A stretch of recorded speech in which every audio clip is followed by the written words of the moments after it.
In the United States, when it comes to educating our kids, we rank behind many industrialized nations. According to one of the most important tools used to measure education, called the Program for International Student Assessment, we rank 38th overall in math and science.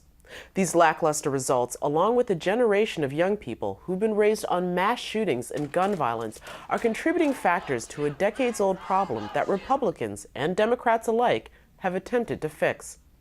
So where have we all gone wrong?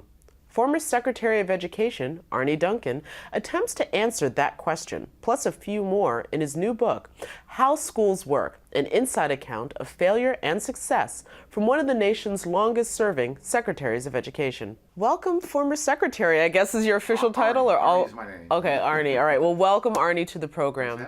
So, this book, How Schools Work, this is such a, I was expecting a breakdown of our education system, and this reads more like a breakdown of the politics that govern our education system. Some about the politics, a lot of personal stories, a lot of my background in education and growing up as a part of my mother's program, stories of amazing kids, amazing schools, but also places that break your heart. And proud of the progress we've made, but we have a long, long way to go. I'm always pushing a sense of urgency that we have to get better faster. I do want to focus in on a little bit on what you see it is, especially from your legacy with the Obama administration, that's going right. I think the best investment we can make is in pre-K and high-quality early childhood education. We're able to put about $1 billion behind that and get hundreds of thousands of additional children to have access to that. High school graduation rates went to all-time highs of 84%.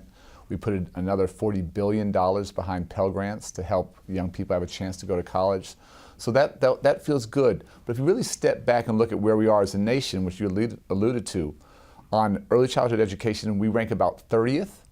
If you look at math and science scores for high schools, somewhere usually between 15th and 20th. If you look at college completion rates, we're about 12th. We're not top 10 in anything. And I think we have to want more. And education should be the ultimate bipartisan issue. Left, right, R's, D's, it doesn't matter. We have to educate our way to a better economy. We have to break cycles of poverty. We have to give people a chance to enter the middle class. And the only way I know how to do it is by creating a high quality educational experience for every single child across the country, wherever they live. Well, it's interesting that you say that this should be a left-right issue, because I do agree that everyone would say schools should be better, but then it becomes, well, how do schools be better? And I think we should, those are two different questions. So I think we should have some clear goals as a nation, and those should be bipartisan. And again, leading the world in access to pre-K. We got high school graduation rates to 84%. The current administration, I wish, had a goal of 90% graduation. We should try and lead the world in higher education completion as well. So those, for me, should be bipartisan or nonpartisan goals. Then having said that, how do we achieve those goals? What are those strategies? We should have lots of vigorous debate, and no one has a monopoly on good ideas, and we should have lots of innovation. We should see what works and scales it. And we shouldn't have a one-size-fits-all mentality. That never works for anybody.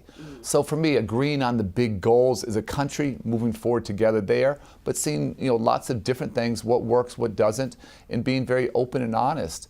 And I always look for politicians who have political courage, who challenge the orthodoxy. I talk about Governor Haslam from Tennessee, who happens to be a Republican, but he's created free community college for every young person in his state. That's traditionally a Democratic idea, but it's the right thing for his state.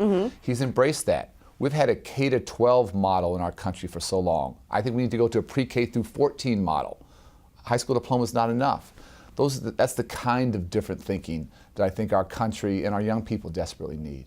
And are you also just addressing public schools, or is this public and private and charter? And because that seems to be a big part of the debate right now. Yeah, well, obviously charter schools are public schools. The vast majority of kids will always go to some form of public education, so that's really my focus there. Okay.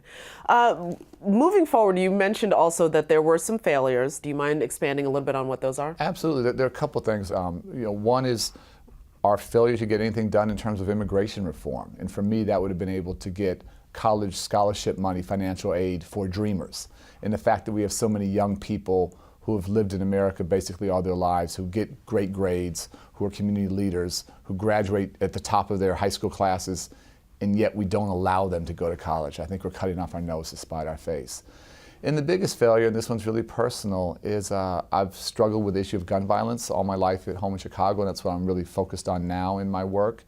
The worst day that President Obama had in D.C. that I had was the day of the Sandy Hook massacre, when we had 20 babies and 5 teachers and a principal who were all killed. And the fact that we got nothing done, nothing, in terms of gun control measures subsequent to that, is devastating. We as adults have failed to keep our young people safe. Subsequent to the Parkland tragedy and massacre, those young people are stepping up in just incredible ways. We took our family to the March on Washington. We're having young people from Chicago do a lot of different things with them. And I'm hopeful our young people across the nation will lead our country where we as adults have failed to take them, which is to a nation that's free of fear and free of the trauma and heartbreak that is just all too prevalent today.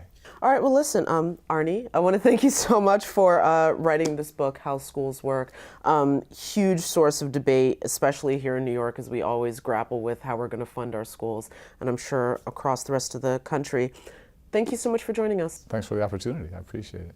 For more information on how schools work, visit us at metrofocus.org.